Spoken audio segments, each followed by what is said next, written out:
Host Elizabeth show, ready to go live in 3, 2.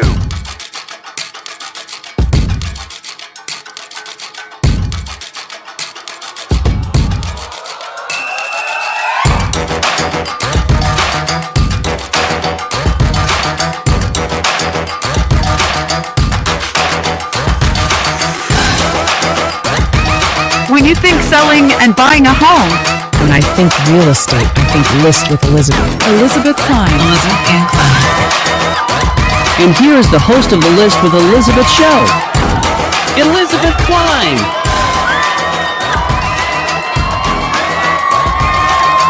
Hello, everybody. I'm Elizabeth Kline, host of the List with Elizabeth show. All things real estate. I am a professional realtor helping people buy and sell homes in the Northern Virginia area. Before we start this show, I want to give a tip of success. The number one tip of the day to be successful in either buying or selling a home is choosing the right agent to help and guide you. Whether you are in Colorado or California or Texas listening to this show, or right here in the Northern Virginia area, and you need help connecting with a top quality agent who knows what they're doing, please reach out to me. I'm happy to help you get connected to someone who's going to support you through this process, give you good advice through our National Agent Referral Network. It is free to you. Just reach out and I would be happy to get you connected with someone excellent. Now, today's show, we are going to focus on buyers. Buyers, hey, you might think, gosh, I got a house under contract. I'm good to go. I've got my loan. Everything's rolling along. And you know what? Sometimes things come up and you don't really realize how it could cause an effect on your ability to be financed. So I have a special guest today. His name is lwilliams. He is a lender here in the Northern Virginia area with Caliber Home Loans. Sorry, he was with Caliber Home Loans. He has now moved to Embrace Home Loans. Sorry, shout out to Lee. He is coming on the show today to talk a little bit about 8 things not to do during the loan process. He is a sales manager here, and if you want to, producer, bring him on, we will get him connected to our audience here. There he is, Lee with Embrace Home Loans. Thank you, Elizabeth. Yes, Embrace Home Loans here in Northern Virginia. Appreciate the introduction. Absolutely. And you and I have done a lot of transactions together here over the years and worked with a lot of different buyers. And there are some big oopsies that buyers can make after going under contract, correct? There are many oops that can happen along the way. And what's interesting is before we jump into those oops, I'm in my office here in Northern Virginia today, and walking in, I picked up a magazine that's delivered. The Nova Real Producers Magazine, Elizabeth, and look who's on the cover this month. Look at that. Congratulations to you for Thank you very much. The top producer, and great article. Love the family and what you do for the community. Thank you so much. So yeah, so tell us a little bit about these 8 things not to do when you are buying a home and how it sort of all shakes out in the process here. Gotcha. To kind of put some context to what we're going to talk about as far as the 8 items that can really affect a loan, I kind of want to begin the conversation on the this is derived from the loan application that somebody's going to come to the lender and they're going to do a loan application. On that loan application, we're really looking at income, we're looking at assets, and the credit score is going to be pulled. On that, we're deriving information on the do's and don'ts that we're going to hit. Is really what's called a debt to income percentage that's going to affect a lot of items. Kevin, if you don't mind, pull up that the debt to income percentage slide that I think we have. What that does is really provide a ratio of, you have the lowest debts that you have on the credit report divided by income, and that gives a percentage. We want that percentage to be around 45% or less, and that's dependent on kind of the loan program. Some can go higher, some can go lower, but to make it a lot simpler, it's really just a percentage. So when we jump into these 8 things not to do during the loan process, they really affect the debt to income percentage. And that's what can keep you from being qualified for a loan. We don't want that to change through the process. And So if I let's can jump jump into in those here, 8 things. if I can jump in real quick, all you buyers out there, you are not lenders. You're not expected to know these numbers or these percentages or how to calculate them. Your agent can help guide you. Your loan officer is going to help guide you as well. But these are the things you are in your control of what to do. So Lee, please take it away and let's go over these 8 no-nos during the loan process. Yes. So the first one I think I see is don't quit your job. Okay, that seems obvious, but that has happened, and I have seen it. During the loan process, don't quit your job or don't move to another job in the middle of a loan process. We have a snapshot and we have an approval of you for buying your property, your new property, based on your income. So therefore, if we remove that income from the approval process, you are no longer going to be approved for the loan. So please reach out right away and let me know if something has happened. You know, there are layoffs that happen, and we've seen those. And some people do transfer and move to another position. Mm-hmm. That's a conversation that we need to know about as soon as possible. I was just going to ask too, like, let's say somebody is working in the nursing field and now they're going to be transferring within the same company to HR. That's something you would need to know, correct? Absolutely. We need to know all of those. And that's real important. And the earlier we know that in the process, the easier it is to make the change and to make the process smoother for the clients. Okay, awesome. So don't quit your job or alter your job or sideways go on your job. Let your loan officer know everything that's happening as it relates to your income. Cool. Awesome. What is number 2, Lee? All right. This I've seen several times. Don't co-sign for anything. Do not go on somebody else's. Do not take on more debt than you already have. Do not co-sign on a lien. A lot of the times this happens even when the credit is pulled. Some people might have had help their kids take out a new car and they're on that loan, and that is a debt that's now counted against the borrower. So don't take on any new debt. Don't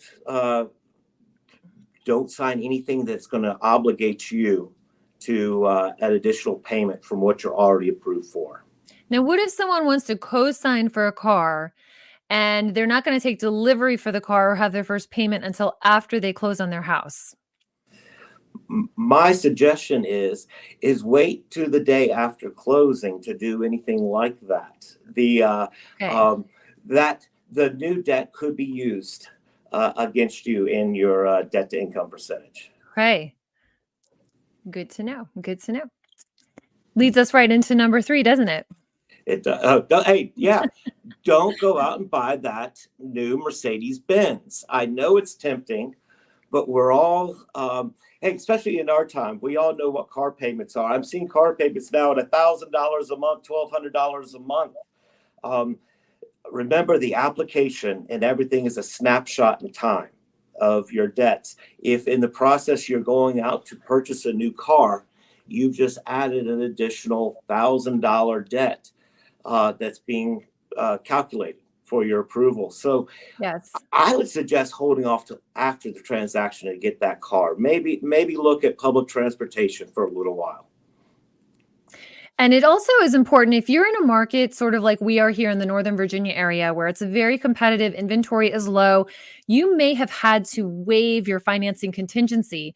And if you have done that and now you're in a position where maybe you did co-sign for your child's car, or you know your job, you transferred your job and you're not able to get a loan, you're going to have some pretty tough conversations with your agent and your family at that point because you've lost your financing contingency and you still have a contract to buy a house. So it's going to put you in a tough position. So these are really important factors. All right. What's next, Lee? Let me see. Don't make any large purchases. That includes like the car we talked about. What else is a large purchase? But a lot of things that I've seen is let's not go out and buy new furniture. Let's wait till after transaction to go down and actually walk into the store to purchase your new living room, to purchase your new sofa, all those things that make a house a home. Those that sometimes can count against you. It could kind of be bad news for the transaction. A lot of times when people are going in, they're being offered something we might get to is a credit card to open up something new to get a 20 to 30% off. So it's best to hold off on all large purchases till after the transaction is done. Now, what if the furniture store, for example, is offering, let's say they're offering, we're going to put this on layaway for you. Just fill out this application. It's 0% interest. Is that also something that could affect your ability to get financed for a home? Good question. In fact, yes, because you are taking on a debt and it's being put in layaway for you. And there is a new debt that we would have to account for and have paperwork for. So once again, to keep in the good graces, wait till after the transaction is closed. If you're not sure, Mr. and Mrs. Buyer listening out there, just wait. Usually settlement times are no more than around 30 days from the time you go under contract to the time you're closing. So you're not delaying this, for 3, 6, 9 months. It's just a little bit of time, but that little bit of time is super critical in making sure you're successful in your transaction to purchase that home. Right. Number 5. Let's give it to us, Lee. What's number 5? All right. Don't open any new accounts. I think that is very important. When you start the application process and your credit is pulled, there's a hard pull on your credit. And when a new account is open, for instance, a new Best Buy card or a new credit card is introduced, the lender is going to get an alert for that. And that's going to trigger having to go in and see what was open, what is the new amount on there, and what is that minimum payment. And that also will be added to your monthly debts, which can increase your debt to income percentage and may take you out of the approval versus, to unapproved versus approved. This reminds me of a story. I had a buyer once years ago, and she had excellent credit, great income. Everything was going fine with her loan. And then our jingle started, which is very exciting, but we're going to hold that to the end. And what happened was she got her credit report as part of this process and was really proud of her credit report, but she saw some old, what she called red flags on her credit report. And she didn't like that they were still on there. They were accounts that were closed. They were done. No one was worried about them, except she just didn't like the way they looked on paper. So she called the credit bureau and said, hey, I would like to have these removed. And in the process of having those removed, the steps that the credit bureau had to take created about 12 red flags on her credit report. She was my buyer. The lender called me when he found out about this and said, we got a problem. Your perfect buyer with perfect credit and good income and assets, etc., just tried to clean up her credit report, and it has unveiled an entire army of red flags. So even if you are in great shape financially, you can mess this up. Please do not do anything at all. Don't try to clean things up. Don't try to be a superhero. So if you have a credit card payment and you're making $500 a month consistently, don't now start making $900 a month. Do everything the way you've been doing it, status quo. And in fact, by even opening a new credit card many times, since that's a new debt, it can actually lower your credit FICO number. So that's very important. Yeah. All right. Cool. What's next? All right. Number 6, don't stop making payments. So back to the snapshot of the application, somebody is in perfect shape and they're approved for a loan. Please continue to make payments as you move forward, because it actually, by skipping a payment, that's reported to the credit bureau, and that could also affect credit score and or ask additional questions like, is there new debt opening up? So it's very important at any time in life to stay current on your payments. But I would say it's especially important when your assets and when your application is under scrutiny, keep it clean, make your payments, move forward. Yep. So make payments and don't make overpayments above and beyond what you have been doing. Just status quo for everything. Right. Right. Number 7. Number 7, this could be very important. And in fact, this can be, you need to immediately talk to your loan officer right away. Don't file bankruptcy. Obviously, there's a lot that can go into that. What that does is there's certain time periods that people cannot have to be discharged from bankruptcy, Chapter 7, Chapter 13. And those times vary. And quite honestly, having that bankruptcy can affect being approved. So obviously, we don't want to be trying to buy a house and then filing for a bankruptcy in that time. In fact, I think I even have a slide that we could even put up that really shows what we go into on looking at a loan application with various programs. All have different times. Elizabeth, I think you and I have even seen this in the past where we have to look at different loan programs based on how long a person is out of a bankruptcy or foreclosure, and that affects what type of loan program they can be approved for, or how long we might have to wait to actually find them that property. So very important to, when you're going through the process, let your loan officer know. It is very helpful and can also assist in finding you the right loan program that fits your financial needs. Yep, very good. I think too, it's just important for buyers to know. I mean, you would be shocked the things that loan officers need to be aware of. And, I remember another buyer of mine at one point, she had student loans that she was making payments on. And she called me, through the loan process and said, Elizabeth, why does my lender need to know how much I pay on student loans and what my balance is? And she's like, this is intrusive. And I'm like, look, I don't make the rules. They don't make the rules. We have to follow the rules to get you to the finish line. You need to give them the information they're asking for. Sometimes they're going to ask you for things that you just wouldn't even imagine. Where is your down payment money coming from? Well, why does it matter? It matters to the lending institutions and all of the regulatory boards that have put these rules in place. So don't necessarily fight the process or question the process. Get a good lender in your area that you know, love, and trust, or you can get to know, love, and trust, and just follow their lead. They don't get, paid unless they get you across the finish line. So they're not going to ask you for anything they don't need. It just creates more work for them, right? So let's all work as a team, and that's what we try to do here, in our office as well.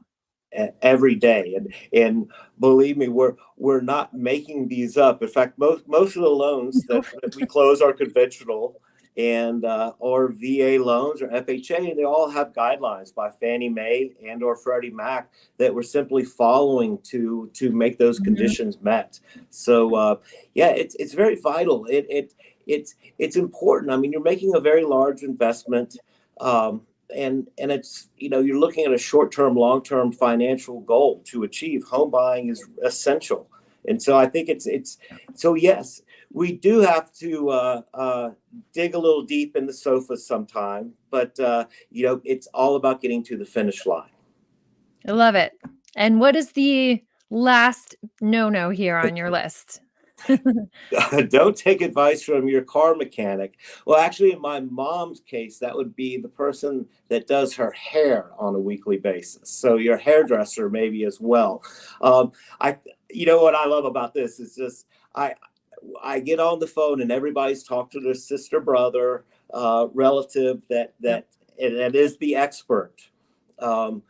Sometimes they have great ideas. So, many times we're working to a goal that might not be so obvious to somebody that's not doing this on a day-to-day basis. So I love my mechanic, I love my hairdresser, I love my doctor, but if I'm looking to close my loan, I want that conversation to be with my the loan officer that I'm working with.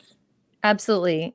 And in reverse, don't come to me as your realtor for advice on your hair because I don't know. I have a good hairstylist with good color, but don't ask me how it happens. It's magic. So stay in your lane, work with good professionals. Lee, thank you so much for coming on today. Is there anything else you'd like to add at this time? Hey, well, Elizabeth, thank you for having me. I am available. I'm Lee Williams. I'm here in the Northern Virginia market. My office is here in Ashburn, and reach out to me at my website at www.williams1003.com. Look forward to having a conversation with you. I love it. I love it. And also another quick tip for buyers out there in your area, in your location, wherever you're looking to buy a home, make sure you get a loan officer that is available for you 24/7. Yes, they exist. Big banks probably are going to close. Credit unions are probably going to close. But if you're in a market like we are, where deals are going down Friday night, Saturday morning, holidays, et cetera, if the listing agent can't get a hold of your lender, you may be out of the game. You may not even be considered. So I think that's going to be it today for our show. Thank you, everyone, for tuning in. Again, if anyone needs a good agent in their area, feel free to reach out. Happy to provide that. If anyone needs a good lender in your area as well, feel free to reach out. We will make sure we do some research and get you someone professional who can steer you in the right direction. All right, guys. Thanks so much. Signing off today, List with Elizabeth show. Bye-bye.